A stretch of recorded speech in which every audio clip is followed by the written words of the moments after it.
현재 세계 여러 나라에서 한국어 열풍과 관심은 지속적으로 증가하고 있다고 합니다. 특히 베트남에서는 한국어를 할 줄 알면 월급을 2배 받는다고 하는데요. 이 말이 정말 사실일까요? 안녕하세요. 저는 린입니다. 베트남에서 태어나고 자랐고 지금은 한국어를 공부하고 있어요. 처음에는 단순한 호기심이었어요. 한국 드라마를 보다 보면 주인공들이 빠르게 대화를 주고받는데 그 소리가 너무 부드럽고 리듬감이 있었어요. 그런데 자막을 보면서도 가끔씩 답답할 때가 있었어요. 한국어가 들리긴 하는데 정확한 의미를 알 수 없다는 게 너무 아쉬웠어요. 나도 한국어를 알아들을 수 있다면 얼마나 좋을까? 그렇게 저는 한국어를 배우기로 결심했어요. 하지만 이 선택이 제 인생을 바꾸게 될 거라고는 상상도 못했어요. 제가 한국어 공부를 시작한다고 했을 때 주변 반응은 딱 2가지였어요. 와, 너도 K-드라마 좋아해? 한국어 배워서 뭐 하게?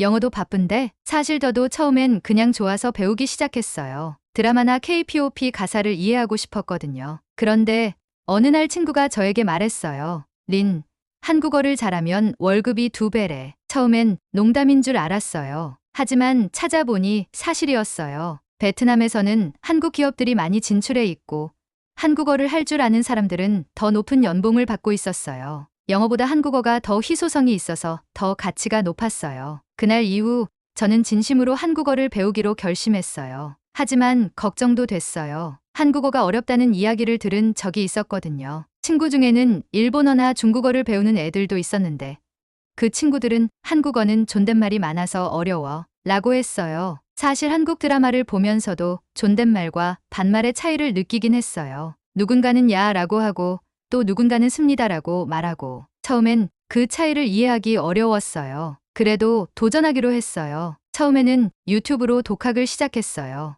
안녕하세요. 고맙습니다. 같은 쉬운 단어부터 배웠죠. 하지만 혼자 하다 보니 발음이 제대로 되는 건지 문법이 맞는 건지 확인할 방법이 없었어요. 그래서 코리아타운에 있는 한국어 학원을 등록했어요. 첫 수업을 들으러 갔을 때 저처럼 한국어를 배우려는 사람들이 많아서 놀랐어요. 제 옆자리에는 대학생도 있었고 앞자리에는 직장인도 있었어요. 그리고 심지어 한국어 교사가 되고 싶어서 공부하는 사람도 있었어요. 수업이 진행될수록 한국어의 매력에 더 빠져들었어요. 한국어는 단순히 말을 배우는 게 아니라 한국 문화를 배우는 것이기도 했어요. 한국어에는 존댓말이 있어서 상대방을 존중하는 문화가 있다는 걸 알게 됐고 단어 하나에도 깊은 의미가 담겨 있다는 걸 깨달았어요. 하지만 쉽지는 않았어요. 문법도 복잡하고 발음도 어려웠어요. 특히 리을 발음이 저에게는 정말 힘들었어요. 선생님이 서울이라고 발음해보라고 했는데 저는 소울처럼 들렸어요. 그리고 결정적으로 저는 한 번 크게 좌절한 적이 있어요. 어느 날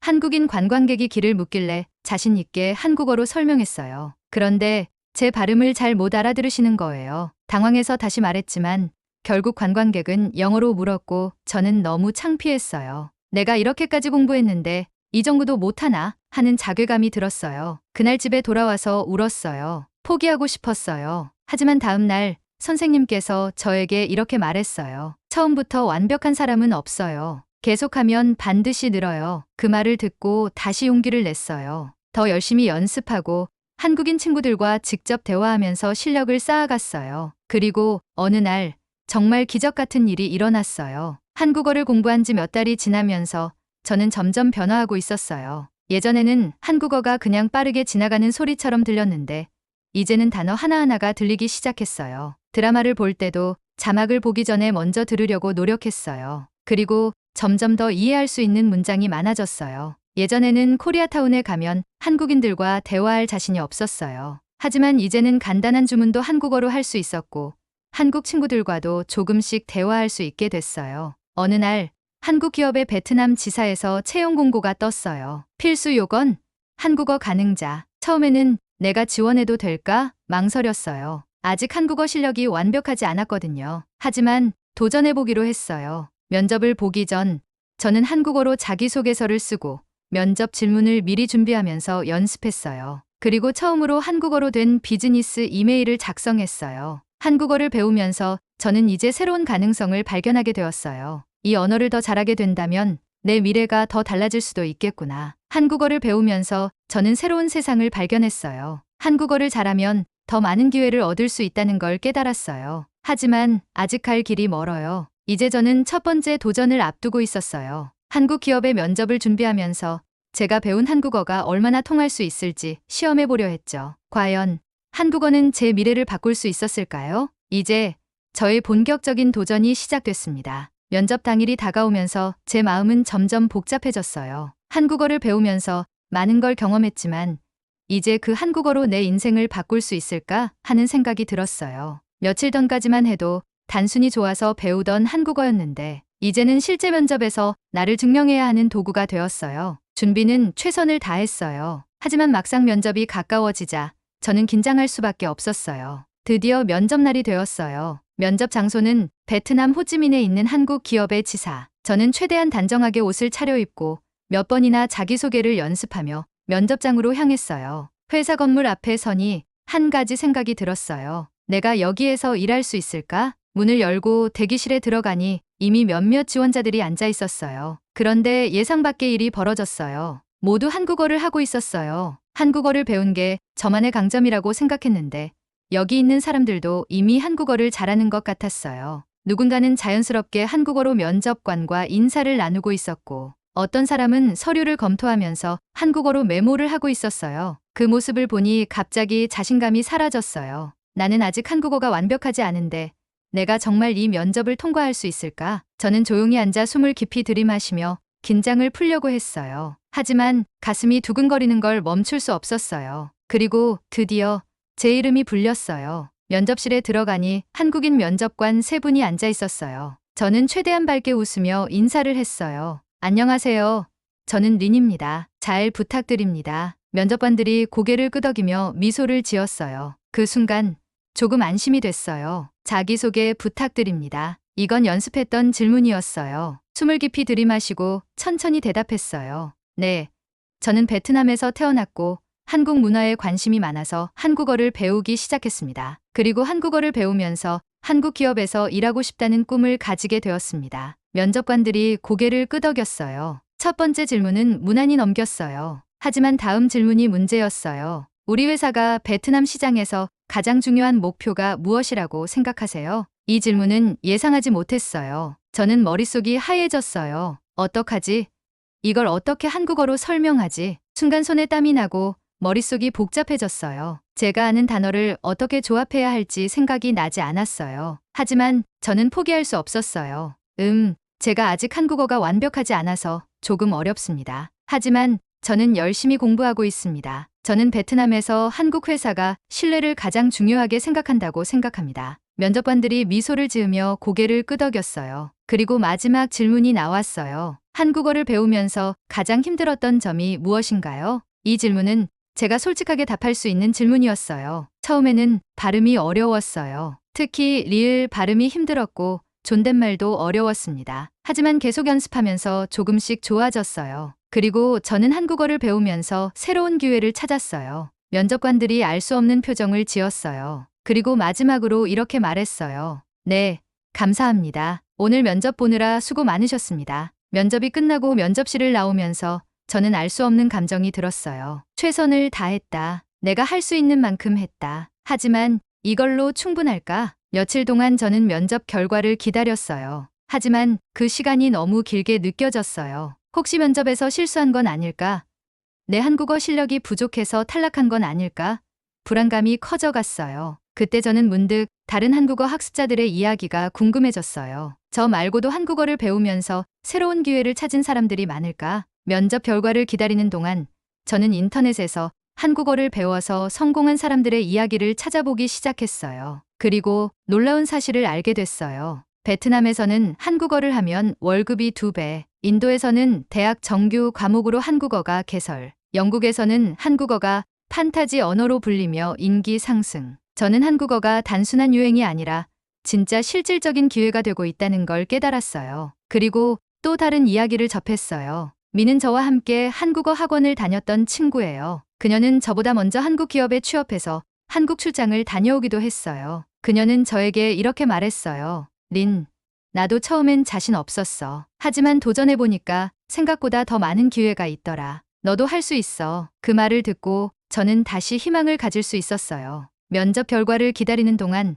저는 많은 생각을 했어요. 한국어를 배우길 잘한 걸까? 내가 정말 한국어를 더 잘하면 더 많은 기회를 얻을 수 있을까? 이 면접이 내 인생을 바꾸는 시작이 될 수 있을까? 저는 확신할 수 없었어요. 하지만 한 가지는 분명했어요. 내가 여기까지 왔다. 한국어를 배우지 않았다면 이 기회조차 없었을 거야. 저는 이제 진짜 변화를 앞두고 있었어요. 그리고 이 선택이 내 미래를 어떻게 바꿀지 곧 알게 되겠죠. 며칠 동안 면접 결과를 기다리는 시간이 너무 길게 느껴졌어요. 매일 아침 눈을 뜨면 가장 먼저 휴대폰을 확인했어요. 하지만 이메일함에는 아무런 소식이 없었어요. 혹시 내가 떨어진 걸까? 처음에는 자신 있었어요. 그래도 나름 준비를 많이 했고 면접관들도 웃으며 고개를 끄덕였으니까요. 하지만 시간이 지나면서 불안감이 커졌어요. 다른 지원자들처럼 유창한 한국어를 구사하지 못한 게 결정적인 약점이 되었을지도 몰라요. 그러다 어느 날 드디어 이메일이 도착했어요. 린 씨, 최종 합격을 축하드립니다. 순간 심장이 멎는 줄 알았어요. 믿을 수가 없었어요. 진짜 내가 한국 기업에서 일하게 된다고? 가슴이 두근거렸어요. 너무 기뻐서 소리를 지를 뻔했어요. 몇 개월 동안 한국어를 공부하고 면접을 준비했던 순간들이 머릿속을 스쳐 지나갔어요. 하지만 기쁨도 잠시 예상치 못한 문제가 발생했어요. 회사에서 보내온 안내문에는 업무 일정과 함께 교육 과정이 포함되어 있었어요. 그런데 한국 기업의 근무 방식은 내가 생각했던 것보다 훨씬 더 체계적이고 엄격했어요. 출근 시간은 8시, 퇴근은 업무가 끝난 후. 팀워크가 중요하며 보고서 작성이 필수. 상사의 지시를 정확히 이해하고 신속하게 처리해야 함. 사실 저는 베트남의 자유로운 근무 환경에 익숙했어요. 한국 드라마에서도 봤지만 한국 직장 문화는 상당히 체계적이고 빠르게 돌아간다고 들었어요. 과연 내가 이 문화에 적응할 수 있을까? 불안감이 밀려왔어요. 단순히 한국어만 잘한다고 되는 게 아니라 한국 직장 문화도 이해해야 했어요. 출근 첫날, 저는 평소보다 2시간이나 일찍 일어났어요. 면접을 봤던 한국 기업의 베트남 지사로 가는 길, 머릿속이 복잡했어요. 한국어를 쓰면서 일하는 게 가능할까? 회사에서 한국인 상사와 동료들은 나를 어떻게 볼까? 첫인상이 중요하겠지. 실수하면 안 돼. 회사 건물 앞에 도착하니 다시 한번 압박감이 밀려왔어요. 생각보다 훨씬 크고 세련된 오피스 빌딩. 바쁘게 출근하는 사람들 틈에서 저는 잠시 숨을 들이마셨어요. 자, 시작해보자. 사무실에 들어서자 상사가 저를 맞아줬어요. 린 씨, 잘 왔어요. 첫 출근인데 괜찮죠? 네. 잘 부탁드립니다. 긴장된 목소리로. 책상이 지정되고 컴퓨터를 세팅한 후 첫 번째 업무가 주어졌어요. 이 문서를 확인하고 요약해서 보고서를 작성해 주세요. 저는 당황했어요. 업무를 배우는 시간이 있을 줄 알았는데 첫날부터 보고서를 작성해야 했어요. 한국 기업의 베트남 시장 확장 전략. 온통 한국어로 된 문서였어요. 지금까지 한국어로 대화하는 연습은 했지만 비즈니스 문서를 읽고 요약하는 건 완전히 다른 이야기였어요. 머릿속이 하얘졌어요. 이걸 내가 할 수 있을까? 하지만 물러설 수 없었어요. 저는 한국어 사전을 찾아가며 문서를 하나하나 분석하기 시작했어요. 몇 시간 동안 문서를 읽고 최선을 다해 보고서를 작성했어요. 그리고 이메일로 상사에게 보고서를 보냈어요. 그런데 잠시 후 상사에게서 답장이 왔어요. 린 씨, 보고서 내용을 다시 확인해 주세요. 어색한 표현이 많고 핵심 내용이 빠져 있어요. 순간 얼굴이 화끈거렸어요. 어색한 표현이 많다는 건 내가 한국어를 제대로 사용하지 못했다는 뜻이잖아요. 나는 열심히 했는데 이 정도도 부족한 건가? 자신감이 무너지는 순간이었어요. 단순히 한국어가 부족한 것만이 아니었어요. 한국 회사에서 일하는 방식도 제가 생각했던 것과 많이 달랐어요. 한국 회사에서는 보고서를 쓸 때 단순히 내용을 전달하는 것이 아니라 논리적으로 핵심만 정리해서 명확하게 전달하는 것이 중요했어요. 회사에서 원하는 것은 구체적인 데이터와 명확한 결론입니다. 오후에는 첫 번째 팀 회의에 참석했어요. 그런데 예상과 달리 회의 분위기가 엄청나게 빠르고 엄격했어요. 한국인 팀장이 빠르게 지시를 내렸고 직원들은 바로 메모하며 답변했어요. 린 씨, 다음 회의 때 자료 준비해 주세요. 네, 알겠습니다. 저는 당황한 채 대답을 했어요. 하지만 그게 끝이 아니었어요. 회의가 끝난 후 동료가 다가와서 조용히 말했어요. 린 씨, 방금 상사님이 자료 준비해달라고 하셨잖아요. 구체적으로 어떤 자료를 원하시는지 다시 확인하는 게 좋아요. 아, 한국에서는 상사의 말을 그냥 듣고 넘어가면 안 되는구나. 베트남에서는 상사가 지시하면 말 그대로 그 일을 수행하면 되는 경우가 많았어요. 하지만 한국 직장에서는 상사의 의도를 정확히 파악하고 미리 예상해서 준비하는 것이 중요했어요. 점심시간이 되자 직원들이 단체로 식당으로 이동했어요. 저는 조용히 따라갔어요. 한국에서는 보통 팀원들과 함께 점심을 먹는 문화가 있다고 들었어요. 하지만 직접 경험해보니 생각보다 더 복잡했어요. 자리 배치도 중요하다. 한국 회사에서는 팀장님이 먼저 자리를 잡고 나머지 직원들이 그 주변에 앉았어요. 저는 어디에 앉아야 할지 몰라서 어색하게 서 있었어요. 밥 먹을 때도 분위기를 봐야 한다. 베트남에서는 점심시간이 되면 자유롭게 대화하면서 편하게 식사를 해요. 하지만 여기서는 상사의 분위기에 따라 대화가 결정됐어요. 팀장님이 조용하면 다들 조용히 먹었어요. 내가 뭔가 잘못하고 있는 걸까? 이 작은 문화 차이도 긴장되기 시작했어요. 내가 정말 이곳에서 살아남을 수 있을까? 출근 첫날, 저는 너무나도 많은 걸 경험했어요. 비즈니스 한국어의 한계 보고서 작성 실수, 빠른 업무 환경 회의에서 지시 내용을 정확히 파악해야 함. 한국 직장 문화 차이, 점심시간조차 긴장되는 분위기. 퇴근 후 집으로 돌아오는 길. 머릿속이 복잡했어요. 출근 첫날부터 보고서 실수, 회의에서의 당황스러움, 예상치 못한 문화 차이까지. 한국 기업에서 일하는 게 생각했던 것보다 훨씬 더 어려웠어요. 처음에는 한국어만 배우면 충분할 거라고 생각했어요. 하지만 언어를 아는 것과 실무에서 활용하는 것은 완전히 다른 문제였어요. 정말 이곳에서 살아남을 수 있을까요? 다음날 출근을 앞두고 저는 고민에 빠졌어요. 하지만 포기할 수는 없었어요. 그날 밤 저는 회사에서 받은 보고서를 다시 펼쳤어요. 어제 작성한 문서를 상사가 지적한 이유를 다시 분석해 보았어요. 비즈니스 한국어는 단순한 단어 조합이 아니라 맥락을 이해하고 문장을 조정하는 능력이 필요했어요. 단순한 번역이 아니라 실제로 전달하고자 하는 의미를 적절한 표현으로 풀어내야 했어요. 예를 들어, 문제가 발생할 가능성이 높다. 문제 발생 가능성이 있어 신중한 접근이 필요하다. 현재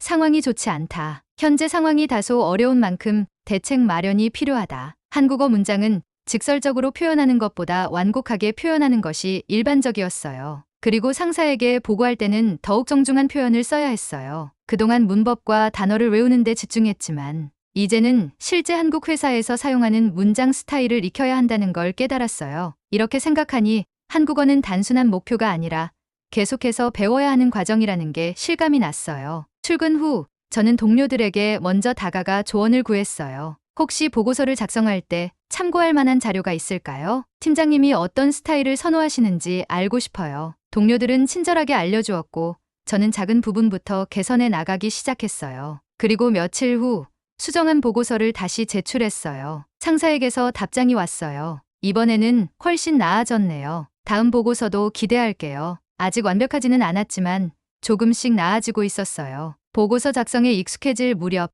예상치 못한 일이 생겼어요. 팀장님이 갑자기 저를 불렀어요. 이번 프로젝트에서 한국 본사와 직접 소통하는 역할을 맡아줄 수 있겠어요? 한국 본사와 직접 소통.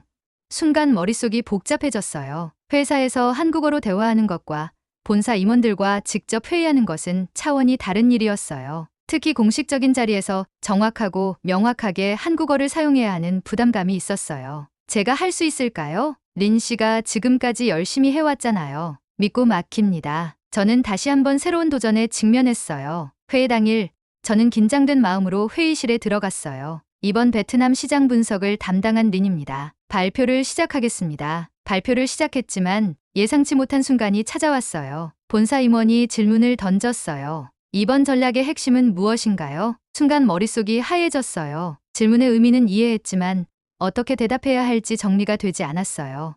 그게 그러니까? 순간 회의실이 조용해졌어요. 저는 손에 땀이 나기 시작했어요. 지금까지 준비한 게 한순간에 무너지는 것 같았어요. 하지만 그때 팀장님의 조언이 떠올랐어요. 대답이 바로 떠오르지 않으면 먼저 핵심을 정리한 후 답변하면 돼요. 너무 긴장할 필요 없어요. 저는 심호흡을 하고 다시 천천히 말을 꺼냈어요. 핵심은 시장의 변화 속도를 고려한 맞춤형 전략입니다. 이에 대한 구체적인 방안을 말씀드리겠습니다. 임원이 고개를 끄덕였어요. 저는 실수를 했지만 다시 중심을 잡을 수 있었어요. 회의 후 저는 제가 부족한 점이 무엇인지 다시 고민했어요. 한국어로 말하는 것이 중요한 게 아니라 실제 비즈니스 현장에서 어떻게 대화해야 하는지 감각을 익히는 게 더 중요했어요. 그 후로 저는 본사와의 회의 전 팀장님과 미리 대화 연습을 했어요. 이번에 예상되는 질문이 뭐가 있을까요? 이 질문에는 이렇게 답변하는 게 좋을까요? 그리고 다음 회의 때 저는 훨씬 더 자연스럽게 한국어로 소통할 수 있었어요.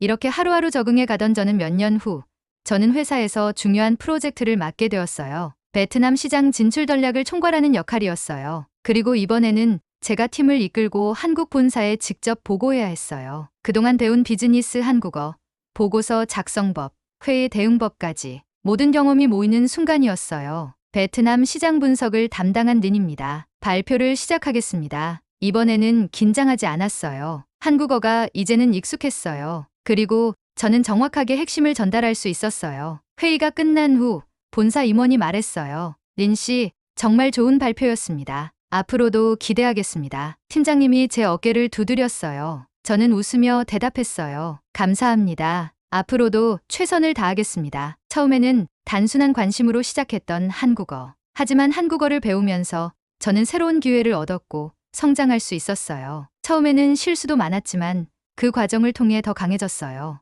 이제 저는 확신할 수 있어요. 한국어는 제 인생을 바꿨어요. 한국어를 배우는 게 어렵다고요? 저도 그랬어요. 하지만 포기하지 마세요. 한국어를 배우면 여러분의 인생도 달라질 수 있어요. 여러분도 새로운 기회를 잡고 싶다면 지금 바로 시작하세요. 이제 여러분의 이야기가 시작돼요. 여러분 오늘 이야기 어떠셨나요? 마음에 드셨다면 좋아요와 구독 부탁드립니다. 여러분의 응원이 영상 제작에 큰 도움이 됩니다. 감사합니다.